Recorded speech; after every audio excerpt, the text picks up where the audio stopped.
Hello, അസ്സലാമു അലൈക്കും. എന്തൊക്കെയാണ് വിശേഷം? ഇന്ന് ഞാൻ കാണിക്കുന്നത് നല്ലൊരു അടിപൊളി മജ്ബൂസിൻ്റെ റെസിപ്പിയാണ് കേട്ടോ. ഒരുപാട് ആൾക്കാരുടെ റിക്വസ്റ്റ് ഉണ്ട്. ഇപ്പോഴല്ല കുറേ ആയിട്ട് തുടങ്ങുന്ന ഇപ്പോൾ കഴിഞ്ഞ വീഡിയോയിൽ വരെ എന്ന് പറഞ്ഞ പോലെ ഒരുപാട് ആൾക്കാർ ഇൻസ്റ്റയിലും കമൻറ്റ് ബോക്സിലൊക്കെ ചോദിച്ച റേറ്റാണ് ഇത്ത ചെയ്ത മജ്ബൂസിൻ്റെ റെസിപ്പി ഉണ്ടെങ്കിൽ ലിങ്ക് തരുമോ എന്ന് വെച്ചിട്ട്. അപ്പോൾ ഞാൻ ചെയ്തിട്ടില്ല ഇതുവരെ. അപ്പോൾ അവർക്കെല്ലാം വേണ്ടിയിട്ടാണ് ഇന്നത്തെ ഈ ഒരു റെസിപ്പി, ട്രഡീഷണൽ ആയിട്ടുള്ള സൗദി മജ്ബൂസ് കേട്ടോ. അപ്പോൾ എല്ലാവരും കണ്ടു നോക്കുക. ഇഷ്ടമാണെങ്കിൽ ലൈക്ക് ചെയ്യാനും ഷെയർ ചെയ്യാനും സബ്സ്ക്രൈബ് ചെയ്യാത്ത ആൾക്കാരുണ്ടെങ്കിൽ ഒന്ന് സബ്സ്ക്രൈബ് ചെയ്യാനും മറന്നു പോകരുത്. അപ്പോൾ ദാ ആദ്യം തന്നെ നമ്മൾ ബീഫാണ് മജ്ബൂസ് ഉണ്ടാക്കുന്നത്. അപ്പം ബീഫോ മട്ടണോ ഇത് രണ്ടും ആണെങ്കിൽ നമ്മൾ കുക്കറിൽ ചെയ്യണം കേട്ടോ. അല്ലാന്നുണ്ടെങ്കിൽ സാധാ ചെമ്പിൽ ചെയ്താൽ മതി ചിക്കൻ ആകുമ്പോൾ. അപ്പോൾ ബീഫ് ആയതുകൊണ്ട് ഞാനിത് 1 കിലോ ബീഫാണ് എടുത്തത്. അത്യാവശ്യം കുറച്ച് വലുപ്പത്തിലുള്ള പീസ് കേട്ടോ. അധികം ഓവർ വലുപ്പമൊന്നുമല്ല, എന്നാലും ഒരു മീഡിയം സൈസുള്ള കട്ട് ചെയ്തിട്ടാണ് എടുത്തത്. അതുപോലെ തന്നെ നെയ്യും ഈ എല്ലോ ഒക്കെ ഉള്ള പീസാണ് വേണ്ടി കേട്ടോ. അങ്ങനത്തെ ആ ഒരു ടൈപ്പിലുള്ള ബീഫാണ് എടുക്കേണ്ടത്. അപ്പോൾ 1 കിലോ ബീഫ് ഞാൻ നന്നായിട്ട് കഴുകി വൃത്തിയാക്കിയതിന് ശേഷം അതിൻ്റെ വെള്ളമൊക്കെ ഊറ്റി കളഞ്ഞിട്ടാണ് ഇതിലേക്ക് ഇട്ട് കൊടുക്കുന്നത്. ഇനി ഇതിലേക്ക് ഇഞ്ചി വെളുത്തുള്ളി പേസ്റ്റാണ് വേണ്ടി. ഒരു 3/4 ടേബിൾ സ്പൂൺ ഇഞ്ചി വെളുത്തുള്ളി പേസ്റ്റ് ചേർത്ത് കൊടുത്തിട്ടുണ്ട്. ഇനിയിപ്പോൾ ഇതിലേക്ക് വേണ്ടത് ആവശ്യത്തിന് ഉപ്പാണ് കേട്ടോ. ഞാനിപ്പോൾ ഒരു 1.5 ടീസ്പൂണോളം ഉപ്പ് ചേർത്ത് കൊടുക്കുന്നുണ്ട്. ഇനി ഇതിലേക്ക് വെള്ളമാണ് ചേർത്ത് കൊടുക്കേണ്ടത്. വെള്ളത്തിൻ്റെ അളവ് എങ്ങനെയാണെന്ന് ഞാൻ പറഞ്ഞുതരാം. നിങ്ങൾ എത്ര ഗ്ലാസ് ആണോ അരി എടുക്കുന്നതെന്ന് വെച്ചാൽ അത് കപ്പ് അളവിൽ എടുത്ത് വെക്കുക. എന്നിട്ട് അതിൻ്റെ ഡബിൾ ക്വാണ്ടിറ്റിയിൽ വെള്ളം എടുത്ത് വെക്കണം. ആ വെള്ളത്തിൽ നിന്നാണ് നമ്മൾ ഈ ഒരു ഇതിലേക്ക് വെള്ളം ഒഴിച്ചു കൊടുക്കേണ്ടത് കേട്ടോ. അപ്പോൾ നമ്മൾ അളവ് തെറ്റൂല. അതിന് വേണ്ടിയിട്ടാണ് ഞാൻ അങ്ങനെ പറഞ്ഞു തരുന്നത്. ആദ്യം തന്നെ അരിൻ്റെ ഡബിൾ ക്വാണ്ടിറ്റി വെള്ളം എടുത്ത് വെച്ചിട്ട് ആ വെള്ളത്തിൽ നിന്നാണ് ഇതിലേക്കൊക്കെ ഒഴിച്ചു കൊടുക്കേണ്ടത്. അപ്പോൾ അത് വെന്ത് കിട്ടാനുള്ള ആവശ്യത്തിനുള്ള വെള്ളം എടുക്കുക. എന്നിട്ട് ബാക്കി വെള്ളം അവിടെ എടുത്ത് വെക്കുക കേട്ടോ. അപ്പോൾ ഇങ്ങനെയാണ് ചെയ്യേണ്ടത്. ഇതിന് മൂടി വെച്ചിട്ട് നന്നായിട്ട് വേവിച്ചെടുക്കണം. അപ്പോൾ ഓരോരുത്തരെ കുക്കറിൻ്റെ കണക്കനുസരിച്ച് ഞാനിപ്പോൾ ഒരു 4 വിസിലാണ് ഇവിടെ വേവിക്കുന്നത്. അപ്പോഴത്തേക്ക് നമ്മളെ ബീഫൊക്കെ നന്നായിട്ട് വെന്തോളും. ഇനിയിപ്പോൾ അടുത്ത കാണിക്കുന്നതെന്ന് വെച്ചാൽ മജ്ബൂസിന് ഒരു അറബിക് മസാല വേണം. അപ്പോൾ അറബിക് മസാല റെഡിമെയ്ഡ് വാങ്ങിക്കാൻ വേണ്ടി കിട്ടും. ഇനിയിപ്പോൾ അത് പറഞ്ഞു കഴിഞ്ഞാൽ നിങ്ങൾക്ക് അത് എവിടെ കിട്ടും, ഞങ്ങൾക്ക് കിട്ടുന്നില്ലല്ലോ എന്ന് പറയണ്ടെന്ന് വിചാരിച്ചിട്ട് അതെങ്ങനെ ഉണ്ടാക്കുന്നതെന്നുള്ളതും കൂടെ ഞാനൊന്ന് കാണിച്ചു തരാം കേട്ടോ. ഇങ്ങനെ ഉണ്ടാക്കുകയും ചെയ്യാം, അല്ലാന്നുണ്ടെങ്കിൽ റെഡിമെയ്ഡ് വാങ്ങിക്കണമെങ്കിൽ അങ്ങനെ വാങ്ങിക്കുകയും ചെയ്യാം കേട്ടോ. അറബിക് മസാല, അറബിക് മസാലയ്ക്ക് വേണ്ടത് നമ്മൾ സാധാ എല്ലാ മസാലകളും വേണം. അപ്പോൾ ആദ്യം തന്നെ ഞാൻ ചേർത്ത് കൊടുക്കുന്നത് നല്ല ജീരകം, ക്യുമിൻ സീഡ്സ് ആണ്, ചെറിയ ജീരകം എന്ന് പറയുന്നത്. അതൊരു 3 ടേബിൾ സ്പൂണാണ് ഞാൻ എടുക്കുന്നത് കേട്ടോ. അപ്പോൾ അത് 3 ടേബിൾ സ്പൂൺ ചെറിയ ജീരകം ഇട്ട് കൊടുത്തിട്ടുണ്ട്. ഞാനിപ്പോൾ തീ ഓണാക്കിയിട്ടില്ല, എല്ലാം ഇട്ടതിന് ശേഷം ഓണാക്കി കൊടുക്കുക. ഇനിയിപ്പോൾ അടുത്തതെന്ന് പറയുന്നത്, സോറി, ഞാനെല്ലാം ഇട്ട് കഴിഞ്ഞതിൻ്റെ ശേഷം ഇപ്പോൾ എൻ്റെ ആ ഒരു ക്യാമറ ഓണാന്ന് വിചാരിച്ചിട്ട് മറന്നു പോയതാണ്. അപ്പോൾ ഞാൻ രണ്ടാമത് കാണിച്ചു തരാം എന്തൊക്കെയാണ് ഇട്ടെന്നുള്ളത്. അപ്പോൾ ഇതാ ഇതിലിപ്പോൾ ഞാൻ ഇട്ടത് കറുത്ത ഏലക്കായ്, നമ്മളെ കറുത്ത ഏലക്കായ് എന്ന് പറഞ്ഞ സാധനമില്ലേ, അത് വേണം കേട്ടോ. ഒരു 10 എണ്ണമൊക്കെ എടുത്തിട്ടുണ്ടാവും. ഇത്രയും സാധനമാണ് ഞാൻ ഒരു കറുത്ത ഏലക്കായ് എടുത്തത്. പിന്നെ ഇതിലേക്ക് ഇട്ടത് നമ്മളെ സാധാരണ ബിരിയാണിയിലൊക്കെ ഇടുന്ന തക്കോലം എന്ന് പറഞ്ഞിട്ടുള്ള സ്റ്റാർ അനീസ്, അതിൻ്റെ 1.5 ആണ് ഞാൻ എടുത്തത്. ഒന്നര പീസാണ് ഇട്ട് കൊടുത്തത്. പിന്നെ വേണ്ടത് നമ്മളെ സാധാരണ പച്ച ഏലക്കായ്. ആ പച്ച ഏലക്കായ് ഞാൻ എടുത്തത് 1 ടേബിൾ സ്പൂൺ ആണ് കേട്ടോ. 1 ടേബിൾ സ്പൂൺ പച്ച ഏലക്കായ് ഇട്ട് കൊടുത്തിട്ടുണ്ട്. പിന്നെ ഗ്രാമ്പു, അത് 1/2 ടേബിൾ സ്പൂൺ ആണ് ഇട്ടത്. 1/2 ടേബിൾ സ്പൂൺ ഗ്രാമ്പു. പിന്നെ പട്ട, നമ്മളെ സാധാരണ പട്ട, അത് 1.5 ടേബിൾ സ്പൂൺ ആണ് പട്ടയും ഇട്ട് കൊടുത്തത്. ഇത്രയും സാധനങ്ങളാണ് നമ്മൾ പെട്ടത്. ഞാനെല്ലാം എഴുതി കാണിക്കുന്നുണ്ട്, ഇംഗ്ലീഷിലും മലയാളത്തിലും എഴുതി കാണിക്കുന്നുണ്ട് കേട്ടോ. സോറി, അതിൻ്റെ അടുത്ത് വിട്ടുപോയതാണ് ആ ഒരു വീഡിയോ. പിന്നെ അതിലേക്ക് ചേർത്ത് കൊടുക്കുന്നത് 2 ബേ ലീഫാണ്. അതിന് ശേഷം നമ്മൾ ചേർത്ത് കൊടുക്കുന്നത് വലിയ ജീരകമാണ്, പെരിഞ്ജീരകം. അത് നമ്മൾ ചെറിയ ജീരകം 3 ടേബിൾ സ്പൂണും വലിയ ജീരകം 2 ടേബിൾ സ്പൂണാണ് വേണ്ടത്. പിന്നെ ഉണക്കനാരങ്ങ വേണം. 2 ടൈപ്പിലാണ് നമുക്ക് ഉണക്കനാരക്ക വാങ്ങാൻ വേണ്ടി കിട്ടട്ടെ. ബ്ലാക്കും ഉണ്ടാവും, ഈ ഒരു കളറിലും ഉണ്ടാവും. ബ്ലാക്ക് നമ്മൾ ഉപയോഗിക്കുന്നത് എന്താണെന്ന് വെച്ചാൽ അരിയിലൊക്കെ ഡയറക്റ്റ് ഇട്ടിട്ട് കുക്ക് ചെയ്യാൻ വേണ്ടിയിട്ടാണ് ഈ ബ്ലാക്ക് എടുക്കുക. മസാല പൗഡർ ഉണ്ടാക്കാൻ വേണ്ടിയിട്ട് നമ്മൾ ഉപയോഗിക്കുക ഈ ഒരു കളറിലുള്ളതാണ് കേട്ടോ. ഇതാകുമ്പോൾ ആ ഒരു പൊടിക്ക് കറുപ്പ് കളർ വരില്ല. അപ്പം നമ്മൾ ആ ബ്രൗൺ ആണ് എടുക്കുന്നത്. ഒരു 3 വലിയ ഉണക്കനാരങ്ങ ഇട്ട് കൊടുത്തിട്ടുണ്ട്. ഇനി ഇതാ വേണ്ടത് പറഞ്ഞാൽ ഇത് എന്താ പറയുക, സ്റ്റോൺ ഫ്ലവർ എന്ന് അങ്ങനെ എന്തോ ആണെന്ന് തോന്നി പറയുക. ഇത് ഓൺലൈനൊക്കെ വാങ്ങിക്കാൻ വേണ്ടി കിട്ടും. നാട്ടിൽ ഇത് അവൈലബിൾ ആണോ എന്നുള്ളത് എനിക്കറിയില്ല. അത് ഉണ്ടെങ്കിൽ മാത്രം ചേർത്ത് കൊടുക്കുക, ഇല്ല എന്നുണ്ടെങ്കിൽ സ്കിപ്പ് ചെയ്യുക കേട്ടോ. അതങ്ങനെ മസ്റ്റായിട്ട് വേണ്ട സാധനമല്ല, ഉണ്ടെങ്കിൽ ഏറ്റവും നല്ലതാണ്. അറബിക് സ്പൈസസിൽ വരുന്ന ഒരു സാധനമാണത്. അപ്പോൾ അതുണ്ടെങ്കിൽ അതും കൂടെ ചേർത്തിട്ട് നന്നായിട്ടൊന്ന് വറുത്തെടുക്കുക. ഇതൊക്കെ ഒന്ന് ചൂടായി കിട്ടിയാൽ മതി. ഒരുപാട് അങ്ങ് ജീരകമൊന്നും പൊട്ടി വരിക അങ്ങനെ ഒന്നും ചെയ്യണ്ട. നല്ല ചൂടായി കഴിഞ്ഞാൽ അപ്പോൾ തന്നെ നമുക്ക് തീ ഓഫ് ചെയ്ത് എടുക്കാം. ഇപ്പം നന്നായിട്ട് ചൂടായിട്ടുണ്ട്. ഞാനൊന്ന് തൊട്ട് നോക്കുന്നുണ്ട്. ഇപ്പോൾ നല്ല ചൂടിലാണ് ഇപ്പോൾ ഇതുള്ളത് കേട്ടോ. ഇനി നമുക്ക് തീ ഓഫ് ചെയ്യാം. തീ ഓഫ് ചെയ്തതിന് ശേഷം ഇതൊന്ന് ചൂട് ആറാൻ വേണ്ടി വെക്കണം കേട്ടോ. നല്ലോണം തണിഞ്ഞതിന് ശേഷമാണ് നമ്മളത് പൊടിച്ചെടുക്കേണ്ടത്. ഇപ്പോൾ ഞാനത് ഫുള്ളായിട്ട് മിക്സിയിലേക്ക് ഇട്ട് കൊടുത്തിട്ടുണ്ട്. ഇത് പൊടിച്ചെടുക്കാനുള്ളതാണ് കേട്ടോ. ഇനി ഇത് പൊടിച്ചെടുക്കുമ്പോൾ അതിൻ്റെ കൂടെ ചേർത്ത് കൊടുക്കേണ്ടത് കുറച്ച് സാഫ്രോൺ ആണ്. അറബിക് ട്രഡീഷണൽ ആയിട്ടുള്ള മസാല ഞാൻ അതുപോലെ കാണിക്കുന്നതുകൊണ്ടാണ് ഈ സാധനങ്ങളൊക്കെ ചേർക്കണം കേട്ടോ. ഇതില്ല എന്നുണ്ടെങ്കിൽ സ്കിപ്പ് ചെയ്യുക. അപ്പോൾ ആ ഒരു സാഫ്രോൺ കൂടി ചേർത്തിട്ട് നല്ല പൗഡർ ആക്കിയിട്ട് എടുക്കുക. ഇപ്പോൾ അത് നല്ല ഫൈൻ പൗഡറായിട്ട് ഞാൻ പൊടിച്ച് കൊണ്ടുവന്നിട്ടുണ്ട്. ഇതാണ് നമ്മൾ അറബിക് മസാല പൗഡർ എന്ന് പറയുന്നത് കേട്ടോ. ഇതെല്ലാത്തിനും ഉപയോഗിക്കാം. അറബിക് ആയിട്ടുള്ള ഏത് റൈസിന് വേണമെങ്കിലും എടുക്കാം. മന്തിക്ക് ഇതല്ല, മന്തിക്ക് കുറച്ച് സ്പെഷ്യലാണ്. വേറെ സാധാരണ ഉള്ള മജ്ബൂസ്, മലൂത്ത് അതിനൊക്കെ എടുക്കാൻ പറ്റുന്നതാണ്. ഇനിയിപ്പോൾ വേണ്ടതെന്ന് പറയുന്നത് നമ്മളത് തക്കാളി വേണം. ഒരു 3 മീഡിയം സൈസുള്ള തക്കാളി ഞാൻ മുറിച്ച് വെച്ചിട്ടുണ്ട്. ഇതിനെ ഒന്ന് അരച്ചെടുക്കണം കേട്ടോ, പ്യൂരിയാക്കി എടുക്കണം. ഇപ്പോൾ ഞാനത് അരച്ച് പ്യൂരിയാക്കി മാറ്റി വെച്ചാണ്.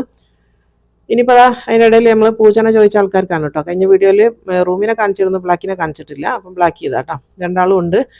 ഇതൊക്കെ എന്ന് പറഞ്ഞാൽ ഇതിൻ്റെ കൂടെ എടുക്കുന്നതല്ല കേട്ടോ. ഇനി കമൻസിൽ നിങ്ങൾ കൈ കഴുകിയോ എടുക്കുന്ന നേരം അങ്ങനത്തെ ഒന്നും കമൻസ് ഞാനിവിടെ സ്വീകരിക്കുന്നതല്ല. അപ്പം ഇത് ഞാൻ ഇതിൻ്റെ ഇടയിലൊന്ന് ഉൾപ്പെടുത്തിയെന്നേ ഉള്ളൂ കേട്ടോ, രണ്ടാളെയും.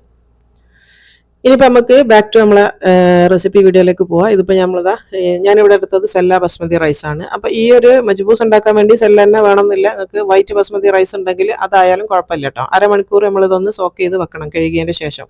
വൈറ്റ് ബസ്മതി ആണെങ്കിൽ 1/4 മണിക്കൂർ കേട്ടോ, 15 മിനിറ്റ് സോക്ക് ചെയ്യാവൂ. സെല്ല ആണെങ്കിൽ അരമണിക്കൂർ. ഇനിയിപ്പോൾ നമ്മൾ ഇത് ഉണ്ടാക്കാൻ വേണ്ടിയിട്ട് തുടങ്ങാം. ആദ്യം തന്നെ നമ്മളിത് ബീഫ് വേവിച്ച് വെച്ചത് കാണിച്ചു തരാം. നന്നായിട്ട് വെന്തിട്ടുണ്ട്, അതിൻ്റെ എല്ലൊക്കെ കണ്ടില്ലേ വേറെ മാറി വന്നത്. ഈ ഒരു രീതിയിൽ നന്നായിട്ട് വേവിച്ചെടുക്കണം കേട്ടോ. നമ്മൾ ഒഴിച്ച വെള്ളത്തിനെക്കാട്ടിലും വെള്ളത്തിൻ്റെ ക്വാണ്ടിറ്റി ഇത് കൂടും. അപ്പോൾ അതുകൊണ്ട് ഇറച്ചി വേറെ ആക്കുക, ഈ ഒരു വെള്ളം എത്ര ഉണ്ട് എന്നുള്ളത് അളന്ന് നോക്കണം കേട്ടോ. അതിൻ്റെ ബാക്കിയാണ് നമ്മൾ ചോറിലേക്ക് ഒഴിച്ചു കൊടുക്കുക. ഇനിയിപ്പോൾ നമ്മൾ മജ്ബൂസ് വെക്കാൻ വേണ്ടി വേറൊരു ചെമ്പ് എടുത്തിട്ടുണ്ട്. അതിലേക്ക് നമ്മൾ നെയ്യാണ് വേണ്ടി കേട്ടോ. മജ്ബൂസ് ഉണ്ടാക്കുക നെയ്യിലാണ്, അത് ശ്രദ്ധിക്കണം. ഓയിലല്ല വേണ്ടത്, നെയ്യാണ് കുറച്ച് കൂടുതൽ വേണ്ടി. ഒരു 2 ടേബിൾ സ്പൂൺ നിറച്ച് ഞാൻ നെയ്യ് ഇട്ട് കൊടുക്കുന്നുണ്ട്. അതൊന്ന് മെൽറ്റ് ആയിക്കോട്ടെ. ഞാൻ പറയുന്നതാണ്, ഇവിടെ നല്ല തണുപ്പായതുകൊണ്ട് മെൽറ്റ് ആവാൻ ഇത്തിരി ടൈം എടുക്കും. അതിൻ്റെ ശേഷം ഞാൻ ഇതിലേക്ക് ചേർത്ത് കൊടുക്കുന്നത് ഒലിവ് ഓയിലാണ് കേട്ടോ. ഒരു 3-4 ടേബിൾ സ്പൂണൊക്കെ ഒലിവ് ഓയിലും കൂടെ ചേർത്ത് കൊടുക്കുക. ഇനിയിപ്പോൾ അതിലേക്ക് കുറച്ച് സ്പൈസസ് വേണം. ഉണക്ക നാരങ്ങ, ഇതിപ്പോൾ കണ്ടില്ലേ, ഇത് നമുക്ക് കറുപ്പ് ഇട്ട് കൊടുക്കുക. പിന്നെ വേണ്ടി ഒരു പീസ് പട്ട എടുത്തിട്ടുണ്ട്, 2 പീസ് തന്നെ ഗ്രാമ്പു എടുത്താണ്. പിന്നെ ഒരു കറുത്ത ഏലക്കായി, പിന്നെ വേണ്ടത് പച്ച ഏലക്കായി ഒരു 3 ചെറുതാണ് എടുത്തത്. ഇത്ര സാധനങ്ങൾ ഇട്ടതിന് ശേഷം ഒരു ലാർജ് സൈസ് ഉള്ളിയാണ് എടുത്തിട്ട്, ഒറ്റ ഉള്ളിയെ ഞാൻ എടുത്തിട്ടുള്ളൂ, ഒരു അത്യാവശ്യം വലിയൊരു ഉള്ളിയാണ്.